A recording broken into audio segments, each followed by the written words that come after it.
Hello, gorgeous. Welcome to Lost in Our 40s, a podcast where we talk about how to live our lives to the full and how to find our path back to ourselves. Music by Atemi Oyungu. Welcome.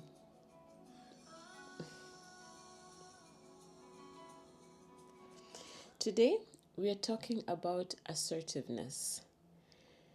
I am reading a book. The book is called A Woman is No Man by Etaf.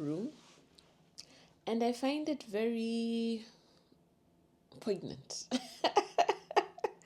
Poignant in the sense that it's very relevant to the African experience. So it's about Palestinian women, and it's a whole story about 3 generations of women, and I won't spoil it for you. But it's a good read. I initially was concerned reading it because I thought it would be a little sad, but it's written so well that the storyline, yes, is a little sad, but it's written so well that it doesn't depress. I keep, going through and wondering what happened next. But I bring it up in the context of assertiveness because it's very easy to say, yes, go be assertive. you should. You should do this. You should do that. Why didn't you say? Why didn't you do? But I think it's important to consider upbringing and culture in that conversation. And maybe I'll say it now. My point will not be that you shouldn't be. We should probably all be assertive. It's very good to be. But that we, depending on the culture you came up from and the family and the upbringing and the religion, there are things that might have been drilled into you that make it much, much harder for you to be assertive. And maybe let's start with assertiveness. What is assertiveness? So assertiveness is a communication style, is one way to think about it. So you can be aggressive, you can be passive aggressive, and you can be assertive. So maybe I'll start with, I shouldn't, but I'll just start there with the passive aggressive. Once upon a time, a long time ago, I had a workmate who was traveling to Kenya, my country. And what he did is before he travels anywhere, he goes online. This was in South Africa. He goes online to check the characteristics of the people so that he can get an idea of what to expect. And what he found online is that Kenyans are passive aggressive. And he told me that, and frankly, I agreed. I thought that was first comical. I thought it was funny, and I thought it was a good way to be. Like, yeah, like that. That's fine. Yeah. So with that background, let's now start with passive. So the passive person is the one who does not bring out their opinion, does not want to take up space, wants everyone else to go first, is a little maybe timid in conversation, doesn't want to occupy space and bring out their perspective. The aggressive person is then the opposite. They suck the air in the room. They are standing strong and talking over people. They might terrorize others as they speak. So the passive aggressive is a person who is not open in communication. So they do not come out and straightly say what it is they think, but they can use sarcasm and innuendo and nuances. So like hints, these hints that bring the point along without coming out to say what it is they're intending to say. So that's the passive aggressive, apparently my people. And I think about it to a large extent. I don't know, Kenyans who are listening, what do you think? Do you think that we are passive aggressive? Yeah. So assertiveness is now this ability to state what it is you want to state, lay your claim, just portray your message, bring out the message that you intend to bring without being too aggressive and without being passive. So it's a balance of the two. So then the exact opposite, I guess, of the passive aggressive, where the passive aggressive has both, The assertive has neither. They have that self confidence that they own their space and they're able to come out and say exactly what it is that they want to say. So the reason I started with the book, A Woman Is No Man, is because in that book there is this picture of the traditional cultural upbringing that happens of Palestinian women. And I could draw a very clear connection from that to the African experience. The African girl who has been taught that she is lesser than. As a woman, you need to be the quiet one. You should aim to please the good girl. Our famous good girl, that you must never put yourself first. That is terrible. You need to be smaller. And that kind of upbringing would then be the one that more likely than not would bring out, it can actually bring out both passive and aggressive, if you ask me, because the end result of being passive for a super long time is an explosion. At some point there shall be this explosion that, and everyone wonders, but what happened? Well, why are you upset? And you're thinking, but you should have known. You should have known that this is wrong. And they're wondering, how would I have known? You never told me. So I see that kind of connection, that the upbringing, there is of course the kind of person you are as well. You are maybe more quiet. You might be more introverted. You might be less drawn to hanging out with people or even just stating your case. But the point is that even if this is your natural inclination, then that ideally shouldn't mean that or rather you can learn. So if you are culturally taught things, and there are also beliefs. So other than being told to be the good girl, or maybe further to being taught to be the good girl, those are beliefs that have been instilled. So the beliefs instilled, they become like your core beliefs, the things that you believe in your heart. And if your core belief is that a woman is worth less than a man, or a child is worth less than a man, or a shorter person is worth less than a taller person, whatever the case may be, when these beliefs are in you, then this affects your feeling of self-worth and your self-confidence. And if it's something that you've been hearing all your life, then you find yourself coming into like the corporate space, and if the corporate space is highly, I think I can say this, I think it is across the board that the corporate space is dominated by men. So if you have been taught in your culture that a woman is less, then it is understandable that it might take much, much more for you to be able to be assertive, to be able to speak up, to be able to state your case.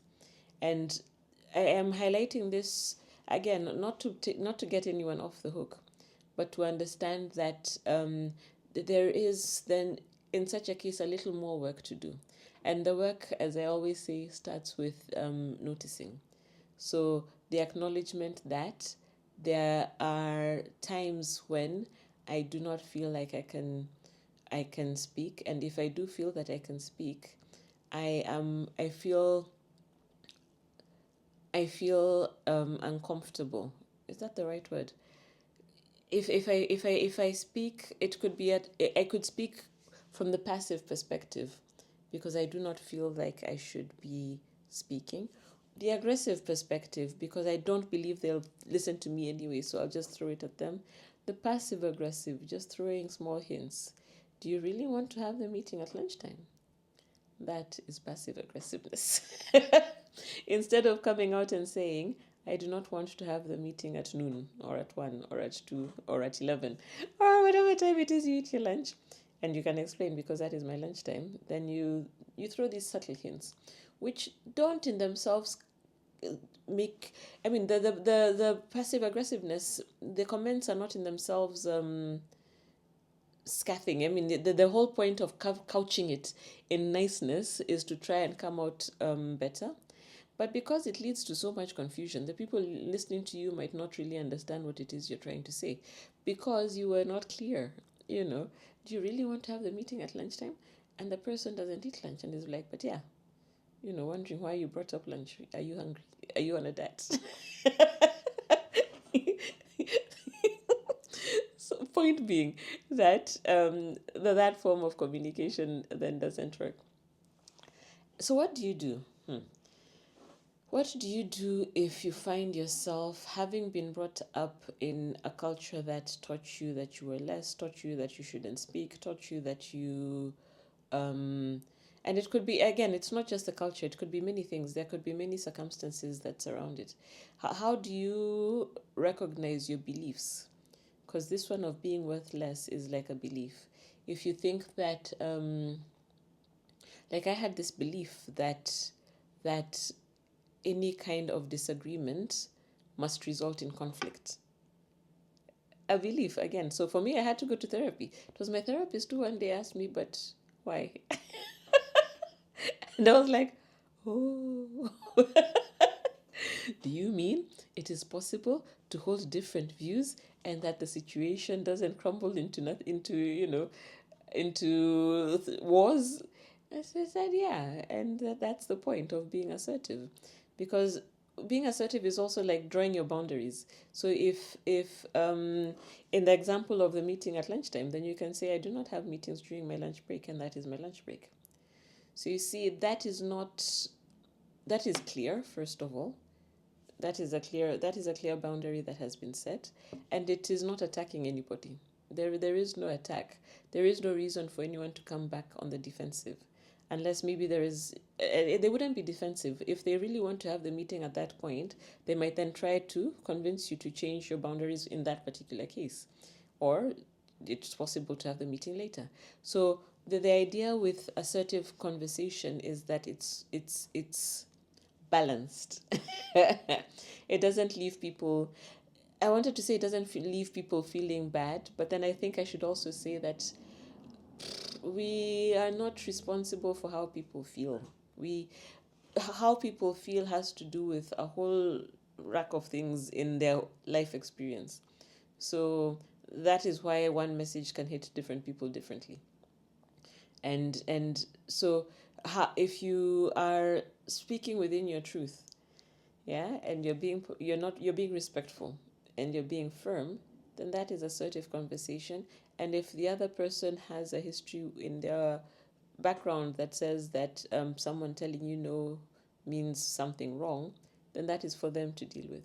And that's another belief. Some of us have beliefs that, let me tell you what beliefs I used to have. There was a belief that culturally I cannot I cannot say like no to like elders, so people older than me and stuff like that. So that culturally that was a no. And then you think about it and you think, no, but that doesn't really make sense. What if the person is requesting me to do something that is against my values, as an example? Then I must say no. And what if, even not even something so drastic, requesting me to do something I don't want to do? That I have agency. That's another one. That I am allowed to have an opinion.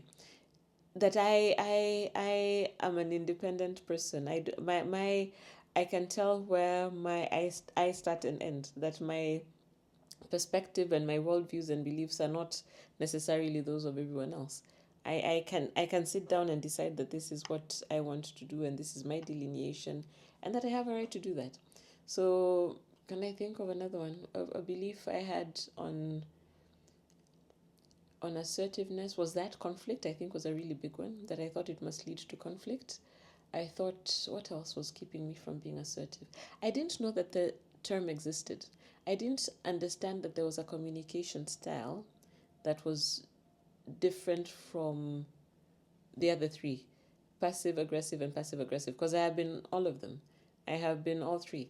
So, what else would keep me from being assertive?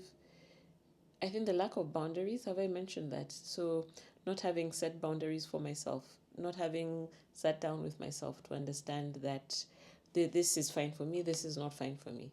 Because if you do not have your own set of boundaries and communicate them to let people know that this is where this is fine for me, this is not, or just an invitation. If you want to sit down and watch Netflix, and everyone else is going to paint the town red and you do not want to, then you are allowed to say no. How you phrase your no could actually just be that no.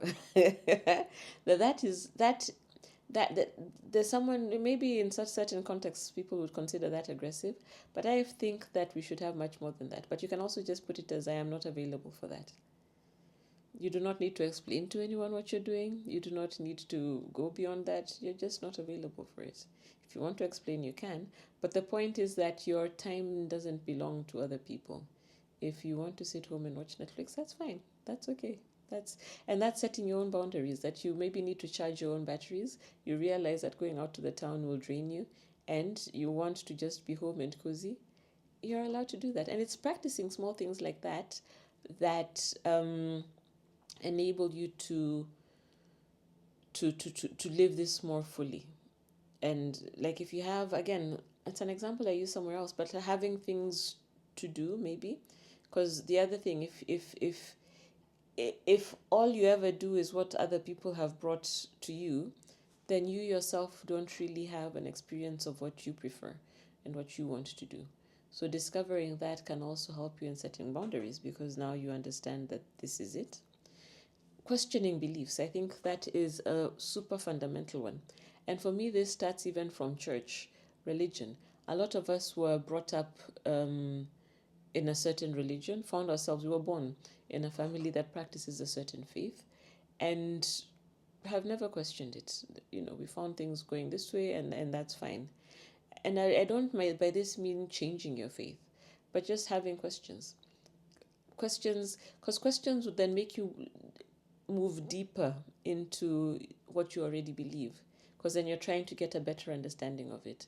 Granted, it might make you move out of it if you find that it's not something that makes sense to you, but that is the whole point. That is the whole point of having agency in your life. Then you're not just finding yourself in certain situations, and because I'm here, I do this, we do this is how we live our lives. You look at it yourself. And other beliefs could be like, things are black and white. That there is no other way to see things. There is no gray. It's either the way I see it or nothing else. I am always right. That hopefully is clear to all of you, that cannot possibly be true. And you also cannot always be wrong. It's just that people have different perspectives, and it's possible for more than one thing to be true at the same time. And that's fine. It's possible to have different perspective and different opinions, and you do not need to impose your opinion on everyone.